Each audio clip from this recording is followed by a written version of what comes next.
now it is time to talk about this game for North Carolina and South Carolina. It is a great opener in Charlotte. The South Carolina Gamecocks have a lot of excitement, although I do like to point out to people it was still a roller coaster there at the end. You lose 38-6 to Florida, and then you come and beat the brakes off of Tennessee, beat Clemson, then lose to Notre Dame. So it was still a roller coaster even when it was at its peak. But there is a ton of expectations on this South Carolina team. I feel like people are dying to see them get up in that 9-10 win area if that's what the fans want. They want that next thing, and to live up to those expectations, I just got to wonder, is this a must win for South Carolina to open the season? Well, if they're going to get to 9 or possibly 10, yes. But I tell you, and look, I've said this multiple times, and we've interviewed Shane Beamer. I love Shane Beamer. I think he's the perfect guy for the job there. There are times coming. It's just not this year. And I know they got hot at the end of last year, but you lose Jaheim Bell. You lose Marshawn Lloyd. You lose your left tackle during spring. South Carolina is not a good team up front on either side of the ball. They're just not. And I'm not going to sit here and pretend just because I love Shane Beamer and I think Spencer Rattler is an NFL quarterback, and it's been so great to watch his maturity off the field. We've always known he's talented on the field, but I think his maturity off the field has really helped him develop on the field into what he's going to be and then taking it to the next level. I think he looks a lot better in scout size than he did as a young guy.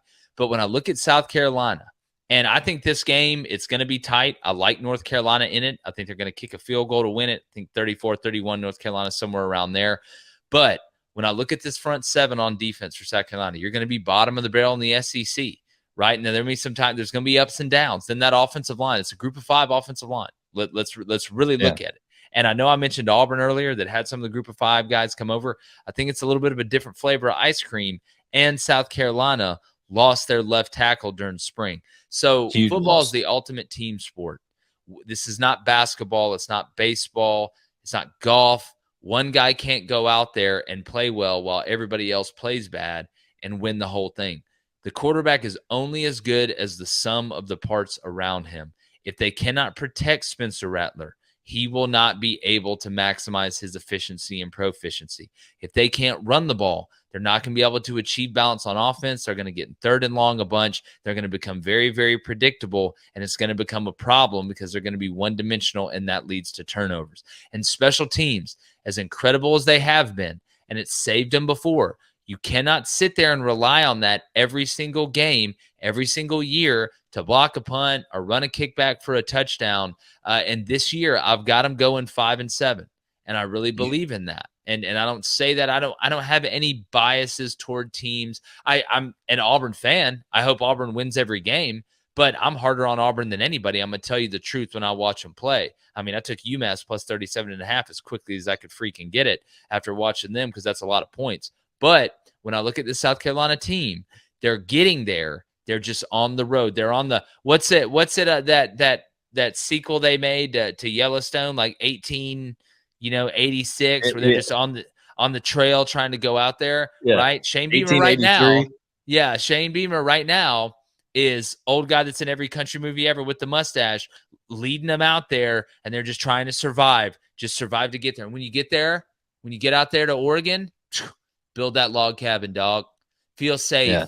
Nobody's going to mess with you. You don't have to be dodging arrows or malaria or dysentery or anything that used to kill me on that Oregon Trail game. Too much meat on the wagon, whatever. But that was rough. On the road, they're just not there yet. That was rough. Now, I will say this. I think if South Carolina is to win this game, to your point, I do think the offensive line is a detriment to this team right now. It's just not strong. They don't have solid running back play. I mean, DeCarry Joyner is a guy I love him to death and his guts and determination and what he's done for that program, but he's just not a lead running back in the SEC, and I don't know if Juju McDowell's the answer either. But if they're going to win this game, where they do have the opportunity to do it, they do have some guys that have been around up front on the defensive side of the ball, and if they can frustrate Drake May, because I don't think North Carolina's offensive line is great either. If they can frustrate Drake May, they do have some playmakers on the back end there in Nick Emenwari, DQ Smith, Marcellus Dial, those kind of guys in the secondary. So if they could maybe get some pressure on Drake May and lock down those North Carolina receivers who they may not have, they may or may not have Tez Walker, and that's a whole nother story with the NCAA and that garbacle over there.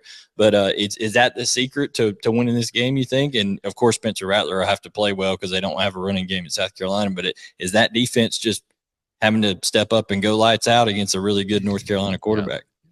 Well, look, let's not act like North Carolina's defense is exactly the steel curtain either. I mean, they were one of the worst defense. I think they were top 5 worst tackling defenses in the country last year, and they had some talent on the defensive line. I think they only ended up with 17 sacks on the whole season, which is an absolute joke.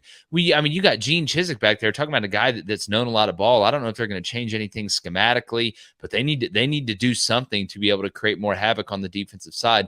Now, when it comes to stopping Drake May, and this is going to sound a little bit different. It's damn near impossible to stop Drake May. Yeah. Okay, but if I'm going against Drake May, right, and we talk about Tez and what they're doing to him from the NCAA, which is nothing but a racketeering front. Should have hit him with a RICO charge, in my opinion. That's a story for another day. You have to make Drake May beat you with his arm. You do. Mm-hmm.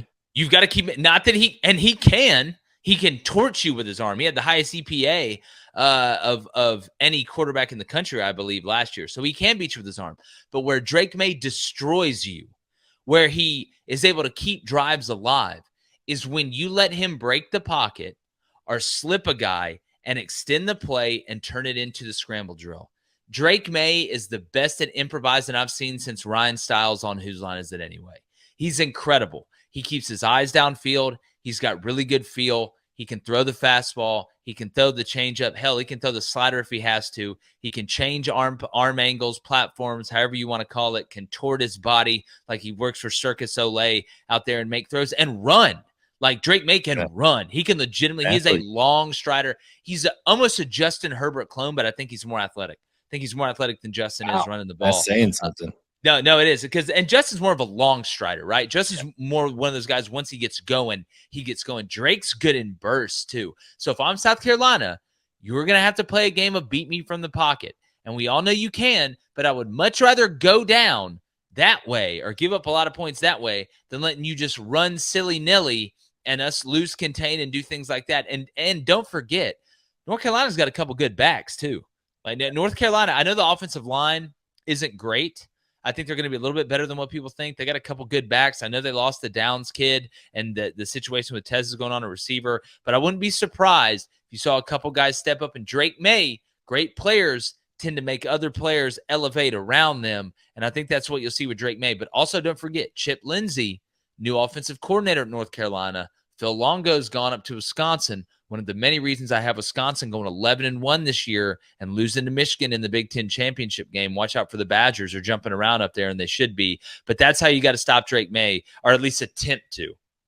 I don't know that there's a game that has two offensive coordinators, new offensive coordinators, that maybe the teams that got those guys are like, I don't know what we got here. I mean, yeah, when Loggins at South Carolina, I mean, we know how it went in the NFL. Didn't exactly go great. You know, Chip Lindsey's had some success in college, but a lot of it too is, you know, the players make the plays, right? If you got the Jims and the Joes, the X's and O's seem to take care of themselves a little bit more. That's why there's not just one system in college football that everybody runs to be able to win a championship. There's identities, or an identity that you need to have to be able to win a championship, and that identity is physicality, and you build everything off of that. But I think Drake May could line up in the triple option or the veer and still be a really good quarterback. But again, game planning, putting guys in those situations, being able to tell them how to adjust, where they need to adjust, and who they need to adjust to. Those are all big things.